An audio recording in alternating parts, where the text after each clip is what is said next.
Hey, this is referee Tony S., the initial official from Checkin The Boots Podcast, and you're listening to the Top of the Morning Podcast presented by TopRopeReport.com.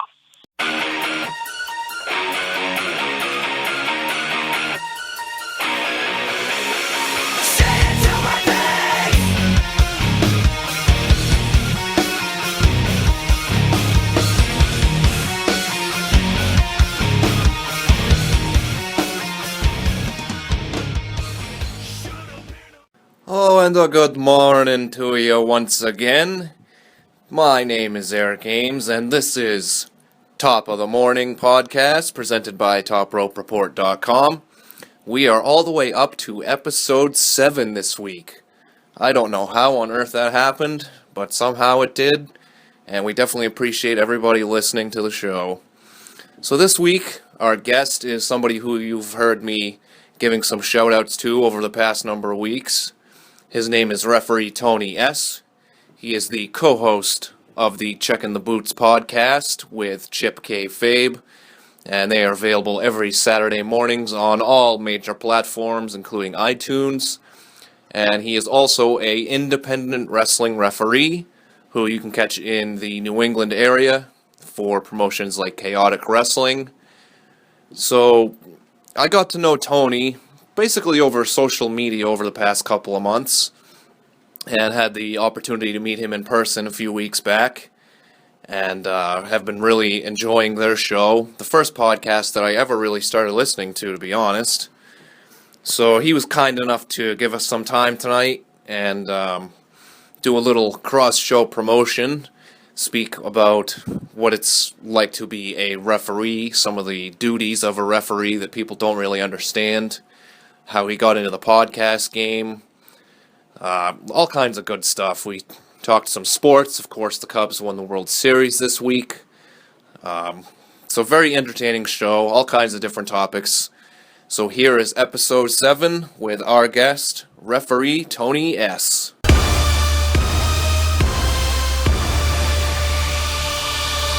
a look in my eyes, got them shook when I rise. Got the game on lock, I came to the top, now I'm living a high life. Think you can ride with me? You must be kidding, man. I bring that fire, boy, now I'm making billions. They wanna talk, well, what they talking about? Alright, we are back, everybody, and on the TRR hotline, so to speak, we have a man who you hear me talking about every week, giving his show a plug. He is referee Tony S., the czar of the independent wrestling zebras, and one of the, co-host of the Checkin The Boots podcast. Tony, thank you so much for joining. Glad you could squeeze some time in for me. Absolutely. I like that. The czar of the independent wrestling zebras. I've never heard about that, but I will take that. Yeah, I try to come up with something different every once in a while for people. I called, for everybody that heard my Jake the Snake Roberts interview last week, I called him the Prime Minister of the Python. I'm not sure he knew how to take that. Well, I appreciate that. I would pretty much call myself co-host, even though my partner Chip would pretty much call me the host of the podcast of Checkin The Boots. But we just try to do things together and see how that works out. But I think it's going pretty well so far. I think I might take the czar of the independent wrestling zebras. I might run with that if you let me. Hey, I just handed you the ball off. Feel free to run that one to the end zone if you want. That sounds good to me. Yeah, so I guess you could kind of call you co-host, whatever. I know Chip did host a couple of episodes recently because you were on a vacation and spent some time in Orlando, I think that was. How was the trip, by the way? Oh, it's fantastic. I went down there a couple times in the past, but I always try to go once a year, and the atmosphere is it's a complete 180 to where I'm currently living in 1 hour from Boston. Just the vibe, the atmosphere, the people down there. It's a great environment.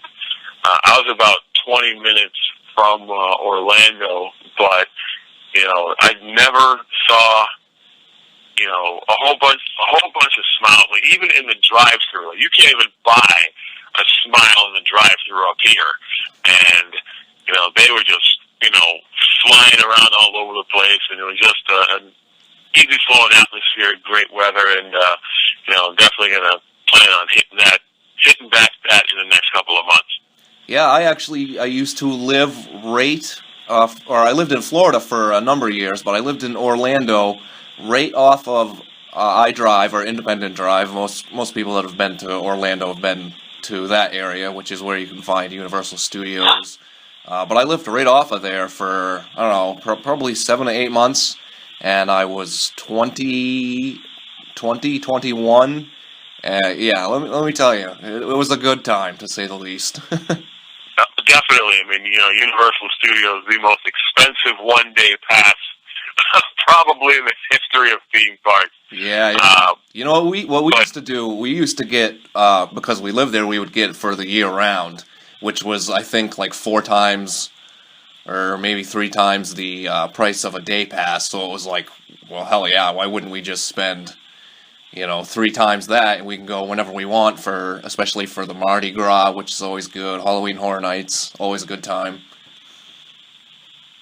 I mean, it's one of those things where, if for those of you, obviously, Orlando is going to be a hot spot in the next couple of months because, the biggest event of the year, WrestleMania, is heading down there for the first time in, a number of years, and that's going to be even a bigger hot spot than ever before. But just every day, just the atmosphere, the theme parks, and, you can always judge a town by its attractions, and Orlando and even the cities outside of Orlando, Oviedo, Winter Park, Castleberry, those are the places that I was at, but even those, no short of excitement, anywhere within the calendar, and at least the time when I was there a couple of weeks back, which, I missed that now, even though it's been 2 weeks, but, just the great, the easy, laid-back atmosphere, which kind of speaks to me. I just kind of let it roll off of me, but it was a great atmosphere, and, for those of you that have not been there, definitely go there, especially if you're going to go for WrestleMania. Absolutely, and I can kind of back up how much fun WrestleMania is, because my first ever WWE pay-per-view live was WrestleMania 24 at the same place. So at the Citrus Bowl. At the Citrus Bowl, that dump of a bowl. Let me tell you, did WWE ever put some money into that place? But that was my first pay-per-view experience. For those that remember, it had the triple threat with Cena, Triple H, and Orton. Obviously, the Ric Flair retirement match was the big one. Edge and Undertaker. So yeah, definitely WrestleMania week down there will be a hell of a time for anybody attending. So also we were talking a little before we got on the phone. One of the bigger stories in sports, you're a sports guy like myself, is the Cubs finally won the World Series, which I didn't really watch too much baseball after our Red Sox got knocked out, but we had some little bit of vested interest in this because there was some Boston Red Sox ties on both sides. So I was kind of hurting today from staying up so late to watch that game. The rain delay killed me. I don't know about you. Watching it, obviously I didn't publicize it, but watching it, to me, it was one of the classic Game 7s. The rain delay basically gave the game a fresh start, basically 0-0, at least, from the first half to the second half. The game went 10 innings. Cubs win 8-7. To me, I was hearing somebody on our sports talk radio station saying it's a good story if the Cubs win, but it's an even greater story if the Cubs lose. And I don't see it that way. I think this year, as far as the year in sports, 2016, one of the most momentous years in sports history. Kobe retiring, Big Papi David Ortiz retiring, and now we just had Cleveland a couple of months ago. They just ended their city drought of a world championship with LeBron winning the the NBA championship for the Cleveland Cavaliers, and now the Cubs ending a generation-long drought, winning the World Series last night, or as we publicized this on Wednesday night. It was a fantastic World Series from top to bottom, with two clubs giving it everything that they had, right down to the last swing of the bat. And I know the rain delay kind of killed a lot of people, but I think nationwide, I think it had an 18 or 19 rating, so a lot of eyeballs were tuned into this World Series. Yeah, definitely. I didn't really have a favorite. As Red Sox fans, I think we can, sympathize personally a little more with the Cubs because it's been so much longer. But absolutely, with Terry Francona on the other side, it's like, well, now you've got Theo, who broke the curse for the Red Sox and the Cubs. It's like, so either way, it's a cool story. And definitely, I know a lot of people were tuned in. I saw a little bit of reports that it was like Total Bellas at the lowest rating ever. It's like, I'm sure a lot of shows did up against that on a Wednesday night. You had people that don't even care about baseball watching that game for 4 hours plus. So definitely, yeah, and especially with the celebration that's going on. I mean, a lot of people were waiting for this, and I actually tweeted about this, earlier on, because everybody knows. If you don't know, everybody knows about the story of Steve Bartman. And now that the Cubs are World Series champions, I think Steve Bartman or the city of Chicago needs to get that guy out of exile and have him throw the first pitch next year. I think that's an excellent idea. I did see a little bit of commentary, I believe it was on ESPN, where they were talking about how everybody should forget about that and how it really ruined that guy's life. So I think I think that would be a great gesture. Definitely the Cubs should think about doing that for sure. Oh, give him a ring too. Yeah, why not? Give everybody a ring. Give Tony a ring. I don't need a ring. I have to participate in one. This is true. A couple of weekends a year. Yeah, see, well, that's a great transition. So, obviously, the real topic at hand is, yourself, who I had the pleasure of meeting a few weeks back. We kind of have got introduced and kind of gotten to know each other via social media and kind of started following each other's, the Checkin The Boots podcast, and we've been ventured into the podcast game now, which we're on episode 7 already, which I can't believe that happened that quick. I know. I think we were on. I think our first week we had 3 out. I think in 1 week, it was kind of freaked us both out. We're like, we're not really going to be doing all 3 in 1 week, But it's a good experience. We're going to be taking part in version 17. We don't really have episodes, we have versions. So we have version 17 coming out, in a few days, and Chip and I will be talking about that. But to me, it's helping. It's help us help you. We have a great, family of connections, with the podcast, people that we know, yourself included, and it's just, we're just all trying to really help each other because we started, and then all of a sudden, you guys started at the same time, and then one of our our colleagues, they started around the same time that we were going to get started. So we're just trying to get this podcasting thing rolling.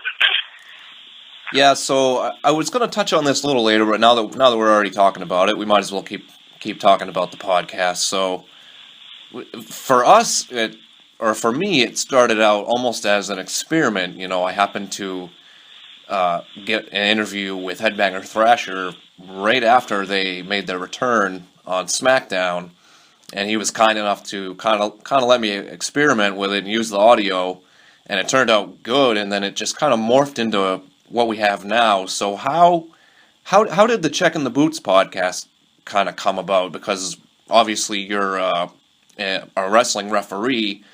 So how did you kind of meet Chip and he had a previous association with New Age Insiders, if I'm not mistaken, right? Well, we still do. I guess, Chip knew the, New Age Insiders, he was friends with them before, I was. We all met through TI Wrestling Live events, and I think we had all gotten together, for, we used to get together, well, we still do get together after shows and, converse, and kind of hang out. That's how I met Chip. How the podcast started was a few months ago, maybe about 4 or 5 weeks before the podcast even started. We were talking on social media, and one of our mutual colleagues said, you and, Chip, hey, Chip, you and Tony should have a podcast. And at the time, we had met each other, going, are you serious? Like, do they really want us, to have a podcast? We don't even know the first way to start. We have no idea what's going on. And we talked to them and, finding our strengths and our weaknesses and what we wanted to talk about. Of course, wrestling was a huge, strong point, and we knew we were going to get our hiccups here every now and then. Long story short, that, we ended up getting our supplies. We ended up, getting a podcast, and, I always advise not to listen from the beginning. I always advise that. Those were, there's a TV show called The Wonder Years. These were the testing years. At that particular point in time, our audio wasn't the greatest. We still call ourselves a podcast in progress, and we just try to get better and better, and we acknowledge the fact that there are going to be some hiccups, and hey, we leave it in, but like Chip's computer exploded. But yeah, it was it's still a rewarding experience, and we like to communicate to everybody out there. I know that there's an untapped source of of wrestling fans out there, even though there's a large majority of wrestling fans, but we still have we have great I want to say great chemistry, and Chip's got his little idiosyncrasies, and so do I, but I think that's what makes a great team, tag team podcasting 101, and that's all we can ask for. But yeah, it was kind of like yours. It was kind of an experiment of, okay, let's see how we can go here and how we can take this to where it needed to go and how it needed to be. And even I was nervous doing it, because even I was like, listen, I'm a referee. I'm supposed to be silent. I'm supposed to be quiet. Nobody is gonna want to hear my opinion on anything, even wrestling related. My job is to be in the background, sit there, shut up, and call the matches. That's it. They don't want to hear anything else from me. And Chip, to his credit, was kind of like, no, dude, wait. Like, he would always tell me, like, he told me last week, he said, you have cred. I said, listen, I have no cred whatsoever. Not even on the street. I have no cred whatsoever. And Chip's like, no, man, listen, you've been doing this for how long? And like, how do you not have an opinion? And I was like, yes, I have an opinion, but I also have an out-of-the-box opinion. I kind of think I have a non-conventional way of thinking, I guess you would say. But it all works, and we're just trying to get better one version at a time.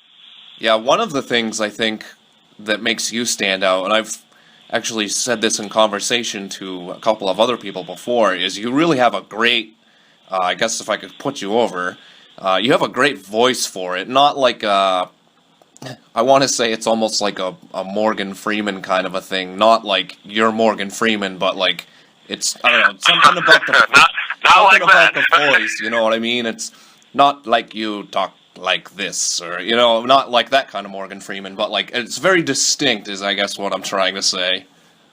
Oh, I appreciate it, man.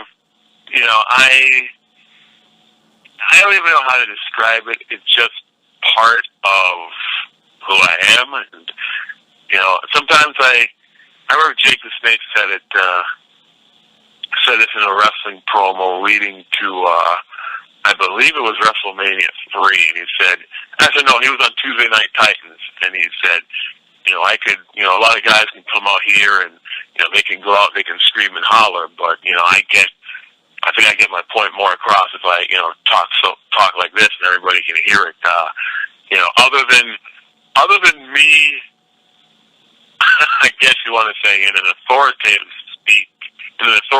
manner, in the ring when I officiate, not many people know, they've had private conversations, but not many people know what I sound like when I just speak normal, because I basically keep my mouth shut on most of them. So, but, it's, to me, it's, you just try to have, I like to call it my double dare approach. You just kind of, you go with the flow, and, you try not to overpower anybody. Everybody's got an opinion. You gotta, respect it. Even if it indifers yours, but at the same time, you look at it and, come to a common goal and common ground. And, as a host, I guess you would say, my job is to kind of steer how the podcast goes. And if it's and also to bounce things off of Chip, my co-host. So, if it's going to be fun, let's go fun. If it's going to go serious, let's go serious. But let's all go through it together. Right, exactly. So I guess the new nickname for you is the Marc Summers of the Checkin The Boots podcast.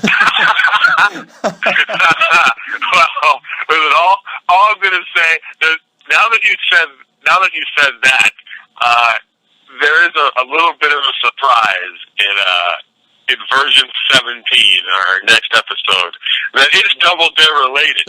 So, well, if Chip gets gacked, I'll pop for that.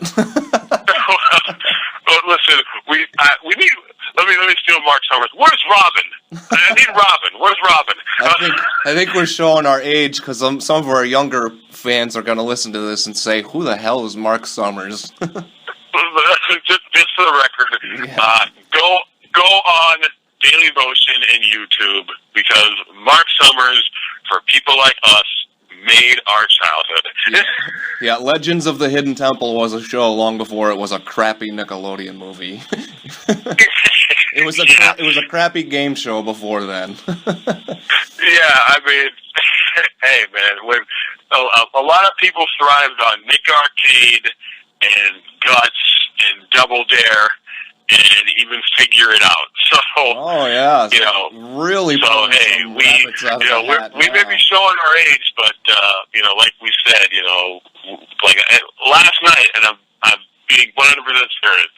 Last night was my day off from my shoot job, and I spent the majority of the day either watching What Would You Do or any form of Double Dare, and I do not apologize for that whatsoever. Hey man, I'll still watch stuff from that era. Like I'll catch some Fresh Prince on, and I'll find myself watching that, or Home Improvement. So I still get sucked into stuff from that time. Hey, Saved by the Bell is our logo. Exactly. Set your DVRs, folks. Set them. Hey, if you got money, there's things on Netflix. It's the '90s was a magical time, and if I could go back to it, to the era of no responsibilities, I would in a heartbeat. Oh yeah, absolutely. Same here. Adulting is not fun. So let me. No, it's not. Let me go back a little bit to something you said, where you said that you weren't sure people wanted to hear your opinion, but if I could use a wrestling promo on you now, I feel like you should be looking at it as Roddy Piper once said. They say you shouldn't toot your own horn, but who better knows the tune? Because I think that's right. I think the show is very entertaining. Full disclosure, I've never been a podcast listener. Once in a while, I would find myself listening to some shoot interviews or something like that on YouTube. But I never just got into podcasts on like my iPod. I just only used it for music until you guys' podcast. So that was kind of what opened the door. So I think that you guys are doing a great job. Well, I appreciate, on behalf of Chip, I appreciate that. And like you said, I don't want to toot my own horn, but who knows who better knows it too? And I was always shy. To me, I was always a shy kid, and especially in pro wrestling, because I always like to keep my ideas hidden, so to speak, just because I always think they were great, but sometimes you know how the outside world works, or you think you know how the outside world works. Right. And now that the pod, we have a good start to Checkin The Boots. It gives me a little bit more freedom to say my opinion, which I can also say there will be more of in the coming versions of my opinion as far as wrestling goes, and spoiler alert. In general. So to me, wrestling is I never used to say this before, but wrestling used to be viewed as an individualist dream. Wrestling was always viewed on depending on which individual it is, and wrestling is never perfect, but it's always served as a purpose of an escape to those that want to believe. And Chip and I are grateful that the wrestling business has offered us a place to view and express our thoughts and of what we like, what not that we don't like, but what we like, what we would like to change. I think wrestling is as good now as it ever has been. I think that wrestling in general, there's a lot of high spots, no pun intended, and there are things that need to be fixed, but hey, if there's more positives than negatives around, there's no complaining. Yeah, exactly. You definitely have to love it to be able to use it as an escape, especially, where we're old enough that we remember some of those really bad years where just the business in general was way, way down in the early 90s. Right around the time frame of our weekly pay-per-view flash series that we do. We're in the 1994 area. But yeah, I would agree. I think the product today, at least the athleticism in the ring, has never been better, because a lot of the older guys will say, I could never do any of that stuff. But yeah, it's always going to have its ebbs and flows. We were fortunate enough to grow up during the two biggest boom periods that there ever was, the, I guess, Hulkamania era, if you want to call it that, and then the Attitude Era, or the Monday Night Wars. So I think a lot of times fans who went through that, or maybe got into it during, say, the Attitude era, because a lot of those fans are starting to, they're all adults now, they were a little bit spoiled, so everybody's always going to have something to complain about, whether it's Roman Reigns being pushed down your throat, or part-timers coming in, or whatever the case may be. But I definitely think there's more variety in wrestling these days than there's ever been. NXT has become not just a developmental, but it's its own third brand now, that a lot of people think that's the best show that WWE puts on. You've also got the new Cruiserweight show coming up, 205 Live. Yep, that's coming up. So there's really something for everybody, which, they're a global publicly traded company now, so it can never be like the Attitude Era like it was, and I think a lot of people just don't seem to understand that. You're right. To add on your point, a lot of people, like you said, came in either before the Attitude Era or got in during the Attitude Era. I actually came in during the Golden Era. I actually came in around June of 1993. I actually never watched wrestling on television before then. I actually went to a convenience store, and there was a picture of Hulk Hogan on the WWF magazine that I still have. This must have been King of the Ring. It was right after the picture on the cover was WrestleMania 9. Okay, yeah. So heading into King of the Ring, yeah. Yeah, so I want to say I got in shortly before the King of the Ring. Oh, okay. So I thought that you had been watching since before then, because the story goes that I've been told is I was brought to a live event when I was 2, and that was it. I don't remember that. My earliest memories of I was like 4 or 5. So I got in the 80s during the really big boom period. But I've even gotten into, I don't necessarily want to say arguments, but debates with people who try to throw this at me, and they're like, yeah, well, I've been watching since 2002 or whatever. I'm thinking to myself, like, really? Are you kidding? Like you've been watching for half the time as me, then basically. Yeah. No, I started around 93, right before the King of the Ring. Just then I was hooked. I went to all the live events around in my town. Watched all the Saturday morning shows. Monday nights, I found WCW. I started following them, mainly WWF stuff, until ECW came in through the WWF when they were being showcased on Raw, and I ended up getting into a little bit of ECW. Now it's just ballooned, and obviously WCW closed, ECW closed within 90 days of each other, and now we just have WWE, but now you have more of a variety than ever before because not just you have WWE, you have Ring of Honor, you have TNA, you've got the international scene, you've got Japan, you've got all the independents as well that are kicking ass and taking names, in your town, in your region. We met at Limitless, and that was a great show, my first Limitless show, and that had a little something for everybody, and that's what you gotta have. You have to have variety. Obviously not everybody's gonna like it. You can offer up something for the masses, but not everyone from the masses is going to like it. But you just got to do the best you can. Like you said, I think the athleticism now is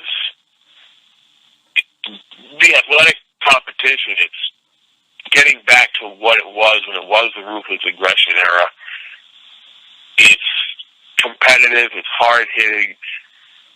The in-ring product is more of the focus now, rather than backstage skits. Everybody wants to know.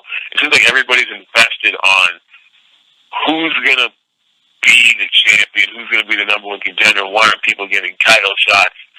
Why are people getting title shots? Why is Roman Reigns the guy? Et cetera, So, which is a great thing because that's where it should be. The focus should be on the in-ring product rather than, did you see, why are they showing another ad? Why is this backstage skit going on? We already saw this 3 weeks ago. Why is Triple H out here? I don't understand it. It's back to where it should be, in the ring with the performers, and the emphasis is on in the ring and on the performers, and that's where it should be. And to me, that's a more exciting product when it becomes more of an impact, and you as a fan know it. Exactly. I think a lot of obviously fans, with the internet age and then websites like ours, like TopRopeReport.com, are a lot smarter to what's going on. So I think they can appreciate like some of the high flying that's done and just some of the risks that people take, and they're hearing about serious injuries now, whereas in the past they weren't.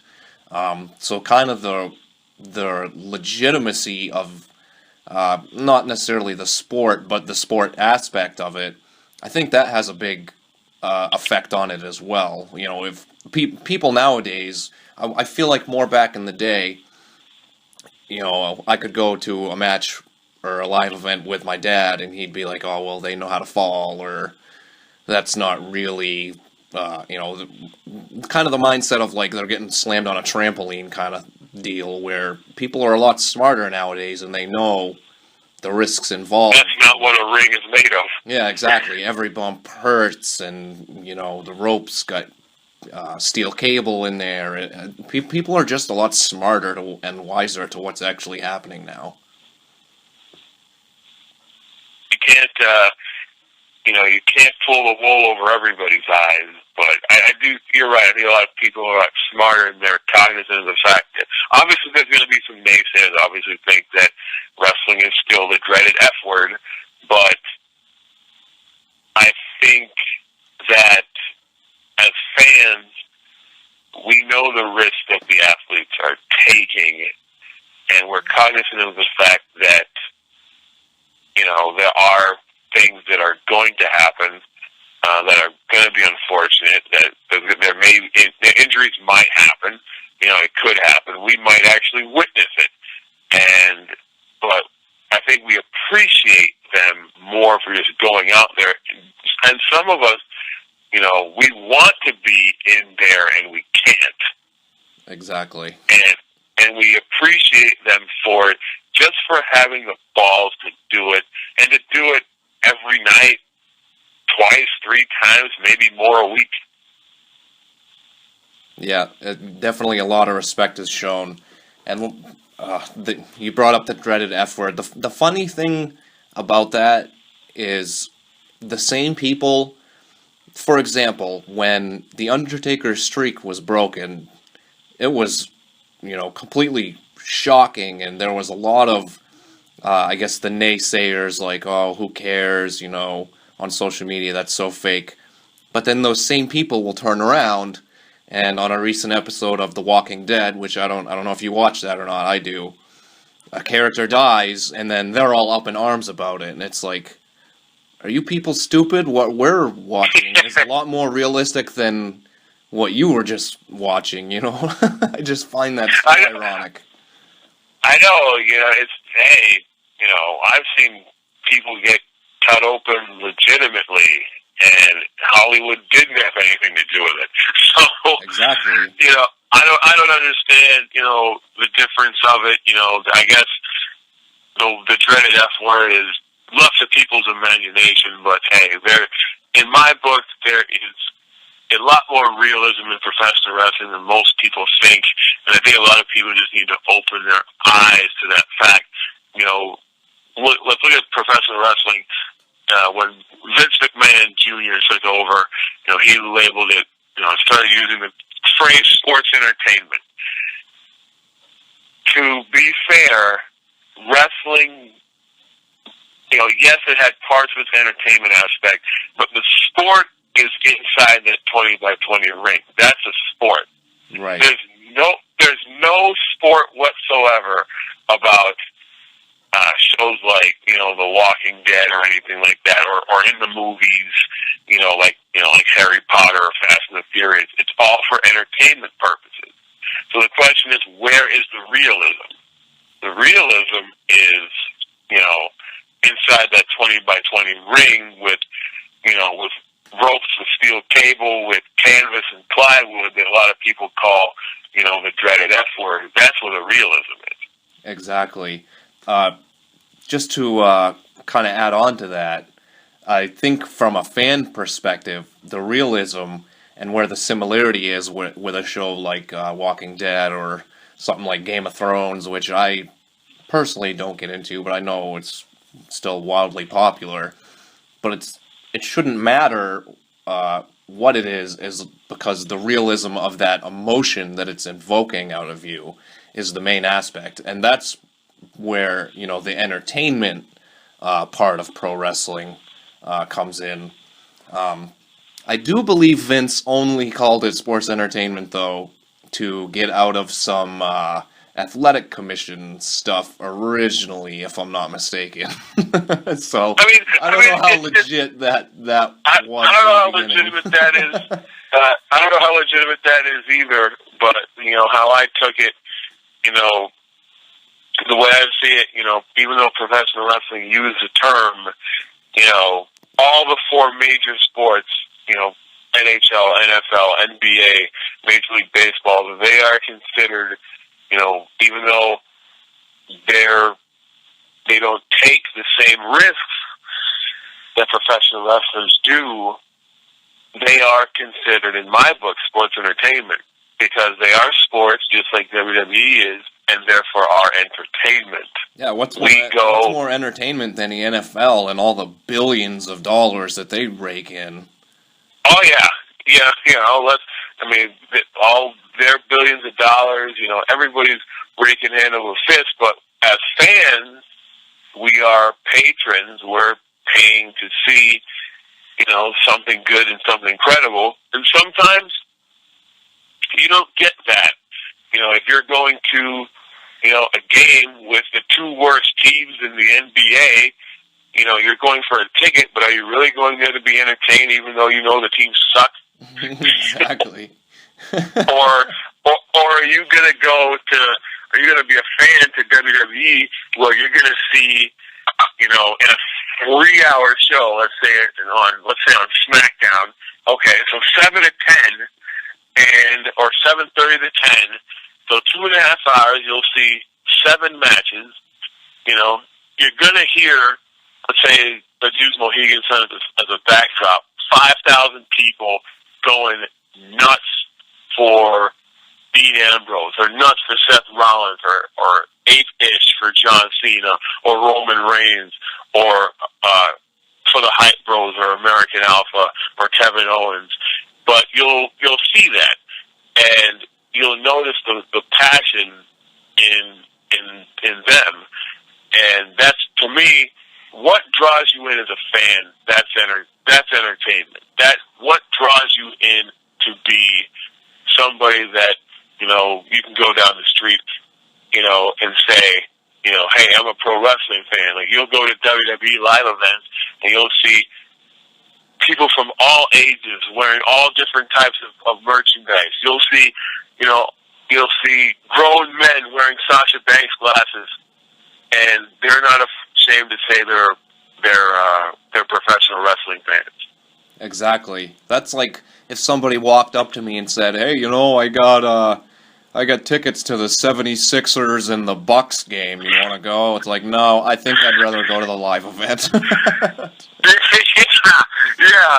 It's like, so he's like, all right, so we've got the Timberwolves and the Atlanta Hawks, yeah.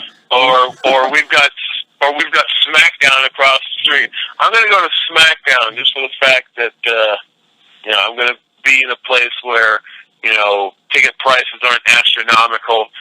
I'm going to enjoy myself, and there's a good chance that depending on how the show is, I might go again. Right. Hey Tony, I hear the Marlins are in town. Are you down? Get out of here. No, I think I don't know about the Marlins and the Mets. I don't think that's a good idea. I heard Raw's at the Amway Center. Yeah. I heard there's tickets on sale. I might go to that. Yeah, I think I got a colonic scheduled for that day, so I might have to pass. I heard about that.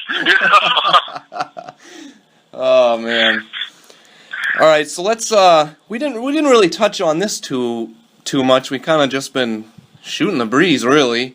But of course, you do the podcast. But other than that, what you're mainly known for, as I said before, is being a independent wrestling referee. So a lot of people might hear that and kind of sit back and say to themselves, like, well, maybe I'd like to be a wrestler, or maybe I'd like to be a manager. But how exactly does one end up becoming a referee? Well, I started, actually, we're getting pretty close to that. I actually started in 2005, 3 individuals in particular a gentleman by the name of Dan Ouellette, who used to wrestle as freight train here in the Northeast. Eric Shred, who was the Widowmaker, he currently wrestles in the Northeast, and Jay Gillette, who was Chaotic Wrestling's first heavyweight champion. Jay had a ring in his backyard. He was trying to open a wrestling school out of. I met him at an independent live wrestling event several months before then. Just wanted to see if I could, cut it. I never once had any ideas of being a wrestler. I kind of saw myself as a referee, and he moved his stuff out and put it in a building. We had about 15 kids at the time, and I just saw myself, in the ring in stripes. I always fascinated myself, as a referee. I used to, dress. I used to dress as a referee in. I actually started that in middle school, if you can believe it, and that carried in. I always kind of saw myself as a referee, even though I didn't know how I could actually do it until I went through the steps in the process. My trainers wanted me to be a wrestler, and I just said no. I kind of see myself as a referee, just kind of standing, out and doing something that I don't think had been done in New England at the time, or ever, to be honest with you. So, long story short, we were doing that, and about 9 months later, I had my first live event in November of 2005, and I haven't looked back since. So a lot of people, you say you always kind of saw yourself as, I guess, off to the side and not being an active wrestler. But even in that role, the referee plays a massive part in a match. So what are kind of some of the responsibilities that you have that people, might not entirely be aware of? Well, of course, when I started, and obviously when anybody starts something new, you think until you get into the role and you realize you have no idea. It's like the old quote on MTV's True Life. You think you have no idea. That's what it was. Over time, you learn that, the referee, obviously, you're in charge of a lot of things. You're in charge, mainly number one, at least for me, the legitimacy of the match itself. A good referee can be legitimate and bring the match legitimacy just by, how he carries himself. If the fans see the referee is taking his job seriously, they'll see the match as being taken seriously between the two competitors. Authority has a lot to do with it, but mainly I think one of the things that a lot of people don't know, as far as one of the referee's responsibilities are, the referee has a big responsibility of, making sure, obviously, that the match goes as planned if there are any injuries. And the referee has a big responsibility in making sure that we stick to our times. Meaning that if a match is supposed to go a certain amount of time, we have to make sure that it gets there. We have to communicate with the competitors, the athletes, as far as how much time goes on in a specific match.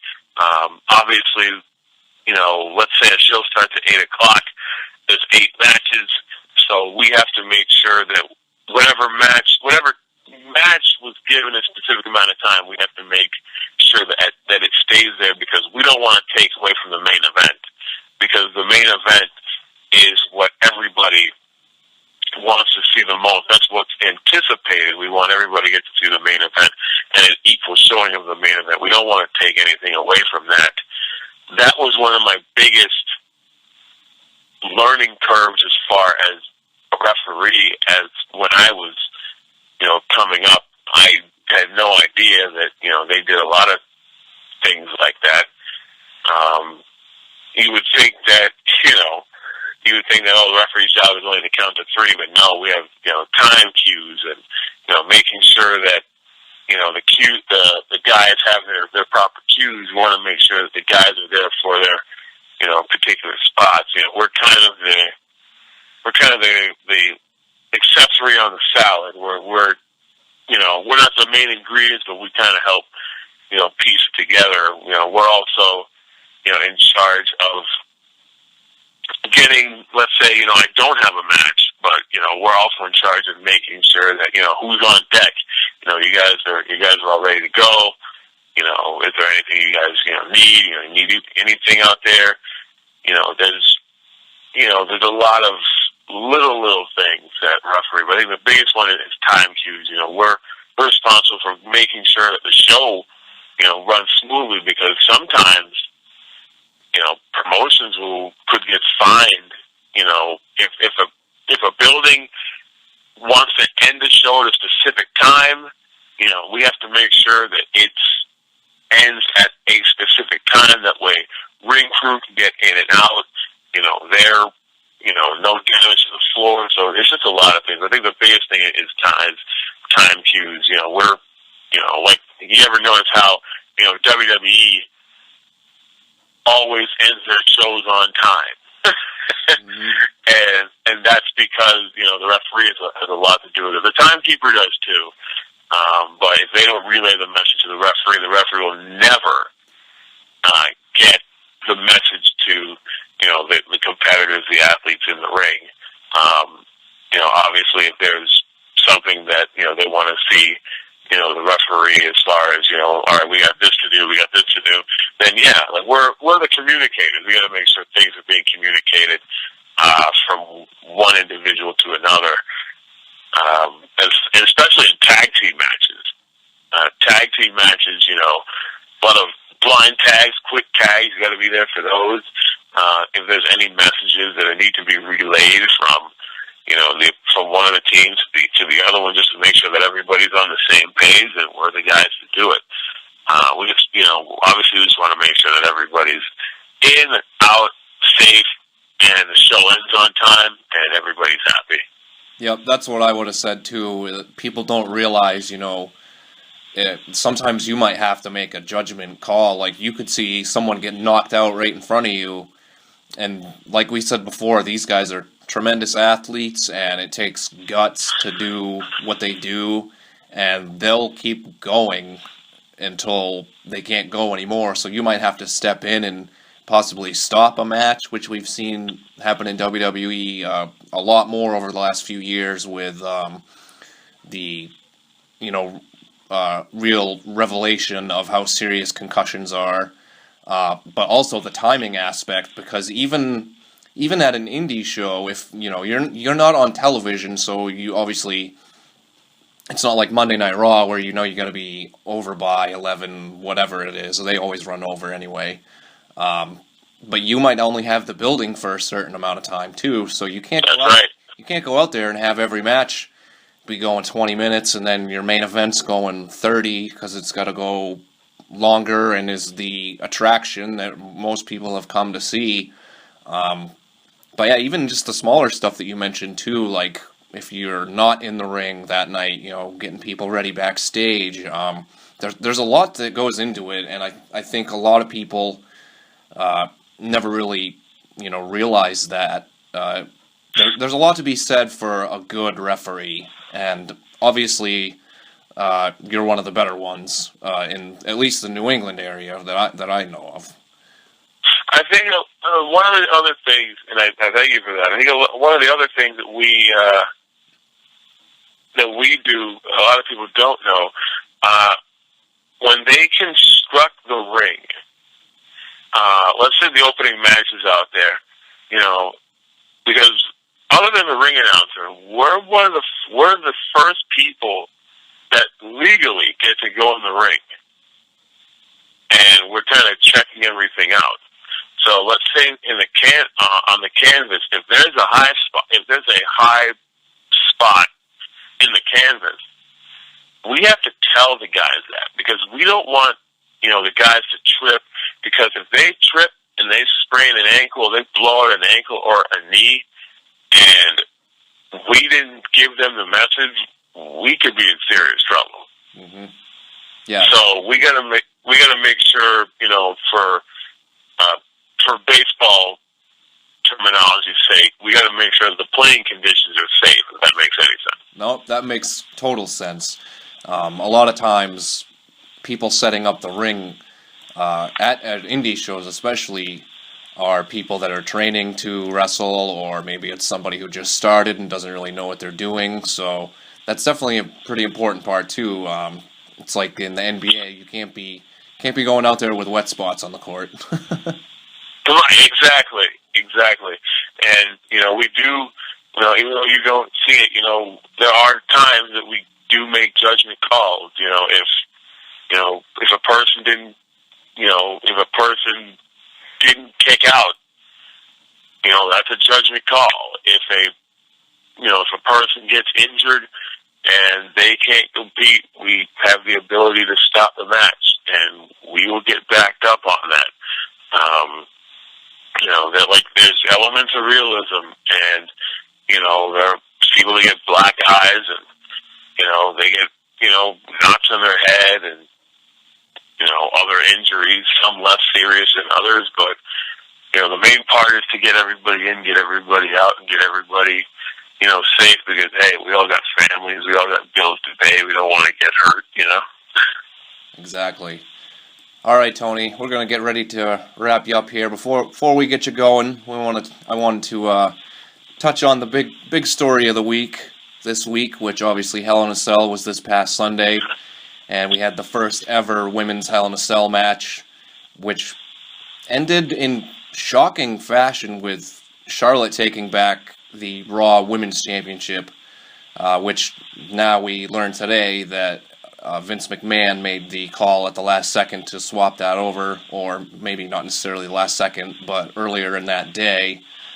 So what are kind of your thoughts on Sasha not going over in Boston, and then kind of the finish of the match, because it didn't seem to end the way it was supposed to? There also was some kind of bigger spots. One rumor was that Charlotte was supposed to do a moonsault off the top of the cell that got removed. Did that match feel kind of like choppy to you, and were you left a little disappointed like I was? Well, I said on Checkin The Boots Podcast, our last version 16, I had a feeling that Hell in a Cell, there was going to be one part of it that was going to be one great big disappointment to a lot of people in Boston. I did not say that it was, I actually didn't think that it was going to be the women's match. I kind of thought it was going to be the tag team championship with the New Day. But to me, you never know. You never know what Vince McMahon is thinking. And in the short term, it might not be a sound decision, but in the long term, it is. You hear him say himself that he takes risks, he takes calculated risks. Sometimes they pay off, most of the time they pay off, and sometimes they don't. Charlotte, is right now the face of Raw's women's division, and as a result, because of the lineage of the Raw Women's Championship right now, she is the face of women in the WWE. Do I think that it was fair? I personally would not have liked to see a moonsault off the top of the cage. I thought I think that they did enough. I think we saw a lot from the 2 Hell in a Cell matches prior to that. I thought it would have been too risky if she did anything on the top of the cell. That, to me, would have just left a sour taste in my mouth, because Lord only knows. I do think that match told a tale of two stories. That Sasha showed a lot of heart. Sasha showed in that match that she's willing to do whatever it takes, not just to obviously win it, but to hang on, even if it means risk to herself and permanent injury. Charlotte proved that on the big stage, she can get it done. And remember the stigma about Charlotte.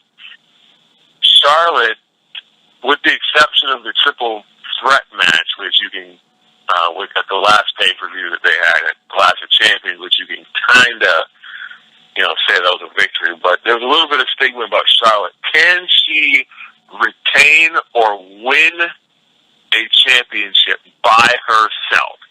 Right. On the main roster. Can she do that? No outside interference from Ric Flair. No outside interference from Dana Brooke. Charlotte lost her Raw Women's Championship twice to Sasha Banks on Raw, but always wins them back on pay-per-view.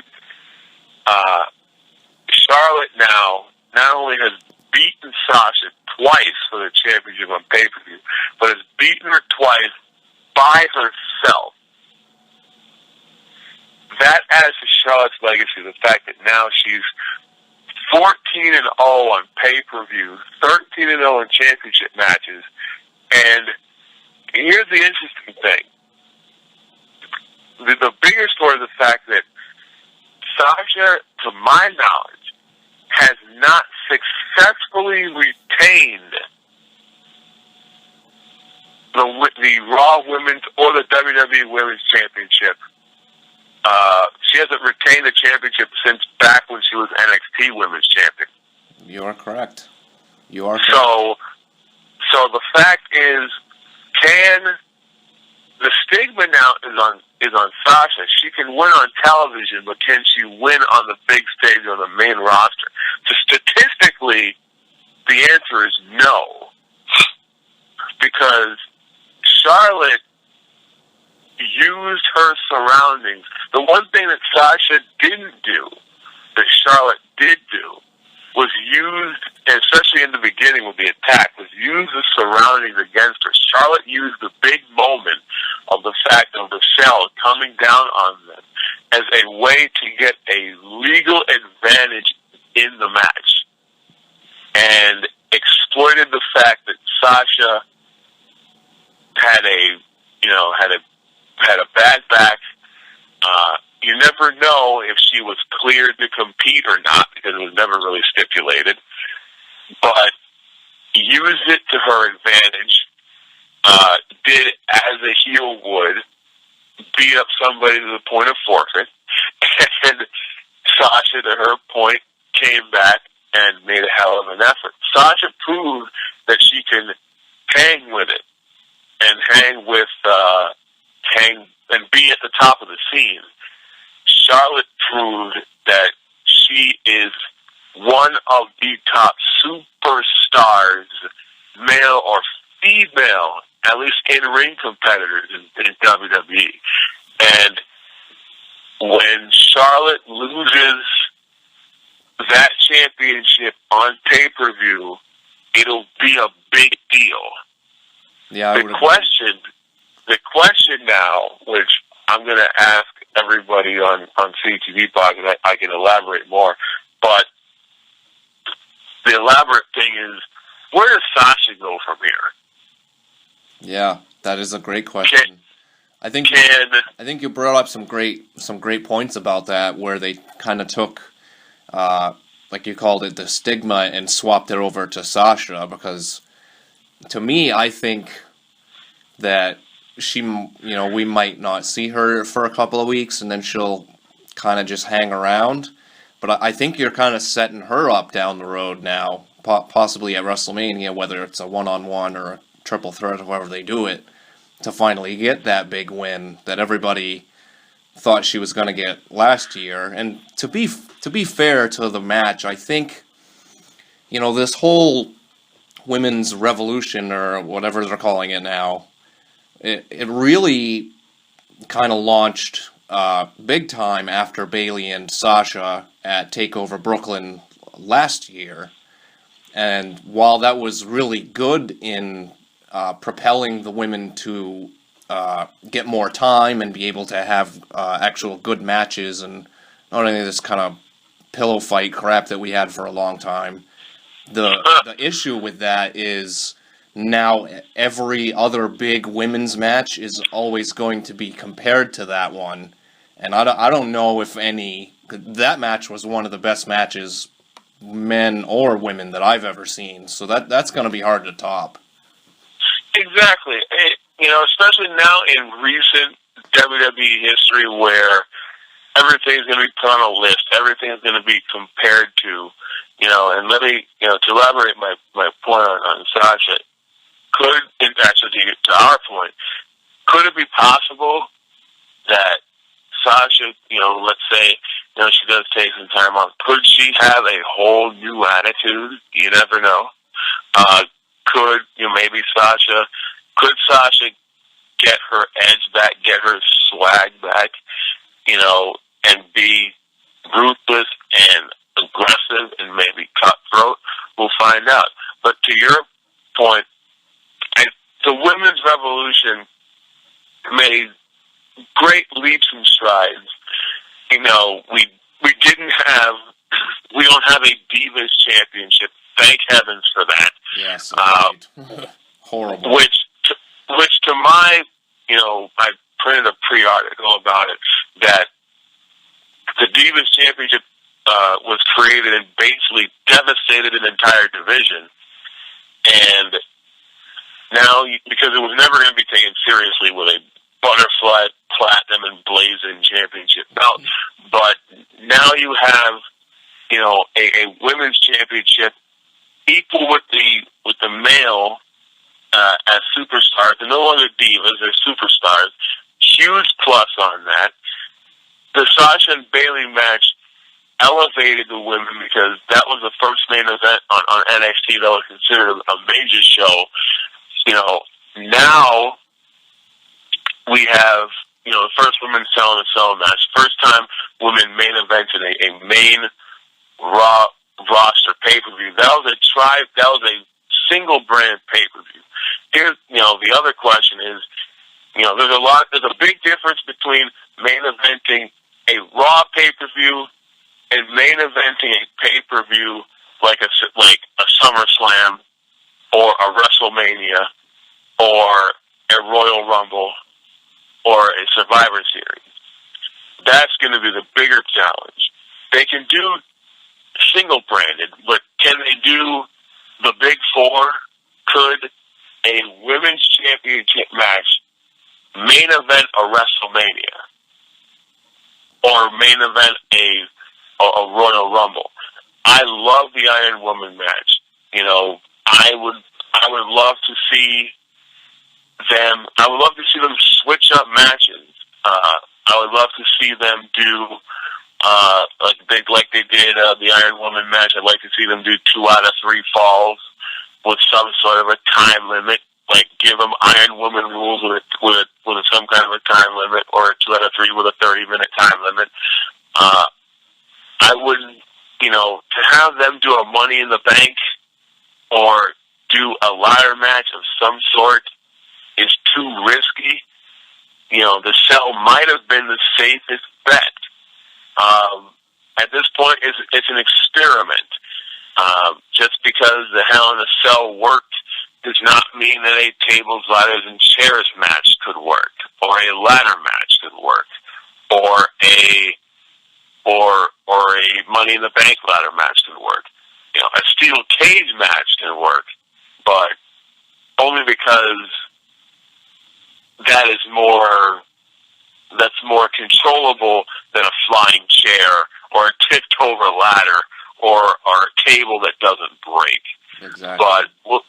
But we'll see over time if, they can main event Raw, they can main event a pay-per-view.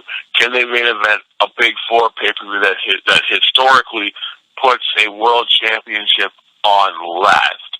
That could be the bigger story now.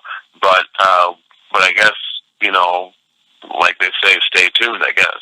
Yeah, that's the next step for them after it was revealed today that the WWE is moving forward with a Cruiserweight Classic style tournament early next year for the women. So I think that will push them even further, but definitely getting on the main event at one of the Big Four pay-per-views, that's certainly the next step for them, and I do think that will happen at some point down the road. Probably not anytime soon, but within the next few years, I would say. And kudos on diversity for the women. The women, have shown Slash flair. They've shown, athletic ability within the past year, but they've also done it within their own style that's made it stand out. Whereas in the past, they could do it, but it all seemed like they're all vanilla and all the same. But now we've got great athleticism, they're risk takers, they're the same, but they're like, okay, we got Charlotte over here, Sasha over here, the Bellas over here, Alexa Bliss over here. They're individuals within a team, and I think that's what bring the division together as far as taking it seriously. And it always needs to be taken seriously, and I'm glad that now is the time that it can. Yep, I definitely would agree with that also. All right, good stuff, Tony. So before we get you out of here, why don't you go ahead and give us some plugs. You got any shows coming up? And I know you got the podcast coming up this weekend. Maybe give the people your Twitter information. Sure. In the Twitter sphere, the Twitterverse, first of all, I will be at Chaotic Wrestling Friday night, November 4th, even though when this comes out, the show will already be over. But Friday night, November 4th, main evented or headlined by Brian Fury against TNA World Champion Eddie Edwards. JP Dunn will be there. Chase Nomachi will be there. Logan's will be there. Logan Brothers Tag Team Champions will be there. Anthony Green will be there. Mikey Webb. Just great talent on the East Coast. Check them out at KIWrestling.com. Also, I'll be making my first appearance at Liberty States Wrestling. They're going to be in Peabody, Massachusetts on Saturday, November the 5th. You can check them out at LibertyStatesWrestling.com. Brian Fury, Christian Casanova, some of the top guys in New England. Great family-friendly promotion over at Liberty States. You know me, Checkin The Boots Podcast, all major podcast networks, iTunes, Stitcher, Google Play, and Podcast Addict, including podcast.com, which I had no idea we were on until just recently. So podcast.com, definitely check out Checkin The Boots, two ways to search us. Check in the IN or check in the ING, The Boots Podcast, to be able to check us out. You can follow me at Referee Tony S. That's on Twitter, Instagram, all the social media networks. And to follow my co-host, Chip, you can follow him at ChipKCTB. Other than that, we're just a good podcast, having a good time, and just trying to appeal to masses and effective tag team podcasting 101. So Checkin The Boots, my Twitter handle, and also Cat Wrestling, and my first appearance at Liberty States this weekend. But like I said, for basically all my news, views, opinions, or everything, follow me on my Twitter at Referee Tony S, and definitely be able to communicate with you. I like to get to know the people out there. So definitely contact me on Twitter, and I'll be out and about with all the news and views, and definitely my thanks to you for letting me be able to invade your airwaves, so to speak. Oh, not a problem at all. Once again, everybody, that's the Checkin The Boots Podcast. Go subscribe. Follow Tony on Twitter. Tony, once again, thanks for doing a little cross-show promotion with us today. Hey, man, always a pleasure, my friend, and we definitely be able to talk to you soon. Okay, guys, that was my conversation with referee Tony S. from the Checkin The Boots Podcast. Good guy. Definitely want everybody to go check the show out. Can't plug his show enough. Checkin The Boots, available on all major podcast platforms. Definitely want to go and subscribe to them, at least over on iTunes. I'm a subscriber myself. They're out every Saturday morning, so they'll have a new episode out around the same time that this comes out. So while you're listening to this, definitely go over and check their show out as well. So, wrapping things up, just want to encourage everybody to keep reading TopRopeReport.com. You can find all the latest and greatest pro wrestling news from the most reliable sources anywhere, detailed live results of all major shows and pay-per-views, such as Raw, SmackDown Live, NXT. We've got 205 Live coming up in a few weeks, so we'll be providing coverage for that. We've also got Survivor Series with the big main event of Goldberg and Brock Lesnar coming up on the 20th of November. So that's coming down the pike. We've also got great columns from everybody at the staff as always, so you can look forward to more of that. Also would like everybody to subscribe to our show if you have not. Check out some of the past episodes. We've had some great interviews with Headbanger Thrasher, Jake the Snake Roberts, some pay-per-view predictions, WWE Week in Review stuff. We'll have some more great interviews and similar shows coming down the road, so you'll want to look forward to and listen to that when it comes out. So you can follow us. We are on Twitter at TRR Wrestling. You can follow me on Twitter at TRR_EAmes. That's EAMES. We are also on Facebook at TopRopeReport.com. Go ahead over there and give us a little click on that like, thumbs up. And you can also follow us on Instagram for all kinds of fun stuff every day. We've got historical facts, random merch from the TRR staff, all kinds of good stuff. So give us a look over there at TopRopeReport.com. No dot is the handle. And until next time, my friends, we always end you off on a positive note. So no matter what's going on in your life, always remember, it's not how hard you get knocked down, it's whether or not you can kick out.